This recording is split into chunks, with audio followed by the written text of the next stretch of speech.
architects before diverting a little bit into academia. Currently and recently, I'm an assistant professor of architecture at the University of Michigan's Tubman College of Architecture and Urban Planning. And it's such a pleasure to be here. I was just sharing with them earlier that the weather is so much nicer here than Accra at the moment, where it's in the 30 degrees Celsius most times, which is not fun. We don't want 30 degrees Celsius.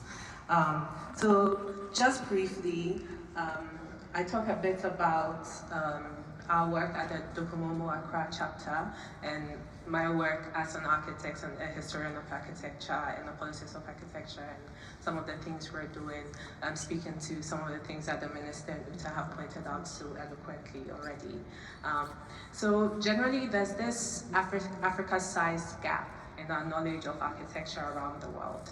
And this has been for a lot of reasons, as again Uta and the Minister have pointed out, but including this fact that for so long, African architectures have been viewed as less than or other, somewhat diminished in this grand history of the world and those constructions of the world.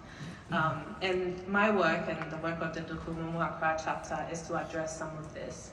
And projects, exhibitions such as Jean's exhibition showcase some of these great buildings that exist on the continent. And there have been a lot of interest, I'm not sure why, but recently there's been a lot of interest around African architecture. So most notably, Leslie Loco's Laboratory of the Future, the Venice Architecture Biennale, an exhibition that's ongoing at the V&A Museum in London on tropical modernism, looking at Africa, but also Indian architecture. And there's an upcoming one at the Museum of Modern Art in the US. And recently I heard another one in my own University of Michigan. So there's this great energy as people are discovering and realizing suddenly that there are these architectures that exist in a place that people do not try to associate with architecture. Oh, this is moving. So with the Docomomo Accra chapter and the other organizations I'm part of, one thing we try to do is, again, as a historian, learn from the past. So some of the problems is that we've overlooked and diminished these architectures from Africa. And now even in this new wave of looking at architecture on the continent, there's been a focus on the architectures that have been designed by Europeans on the continent. Sometimes in the same time period, for example, with modernist architecture, even as there are European architects designing a building, there's a very small, but still significant group of African architects beginning to design and construct on the continent. So as we record and document these architectures, we make a focus on the African architects who have also contributed to modernism. So on this slide that you're seeing right now is the City House in Accra.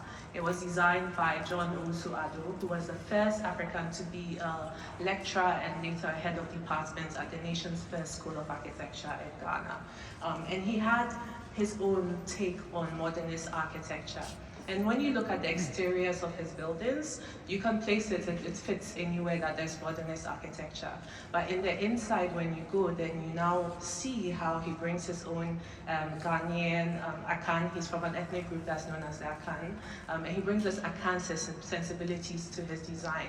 So for instance, you look at the residences he designs, and he notes that in Akan Asante culture, people do not stay inside. If someone is in their bedroom, it means they're not feeling well. So most times they are in these sort of, maybe you call them al fresco spaces, like the porch at the front of the house, the courtyard in the center of the house. So in his residential designs, he always has a courtyard. So it does this thing of creating the space that people can live, this third space that people can occupy in the house. But also climatically, it's excellent because it allows for the breeze and change of air through the building. It reduces the heat gain, like I said, 30 degrees weather. And you have a courtyard, it just brings everything down. And another example, the slides keep moving. Another example is this extension to the library at the Kwame Nkrumah University of Science and Technologies, one of these universities we looked at through our Shared Heritage Africa project. So the extension here, on the right, yes, is by Labi, also another pioneer Ghanaian architect, and he trained at the Architectural Association in London, and also came and designed modernist buildings, also bringing to himself his thoughts of what a modern Ghanaian, a modern African should be and how they should live. So with the work of the Komomo Accra chapter, we're looking at documenting some of these. Unfortunately, Labi has passed away, but John Oswald is still alive. He's in his 90s, gone by, but still very active. We're recording their stories, we're interviewing them, we're interviewing people who lived in this space, and just keeping it so that in 100 years from now, we don't regret not recording these stories when we had a chance. On that note, I'll end so that we can go and look at Jean's wonderful one exhibition. Thank you.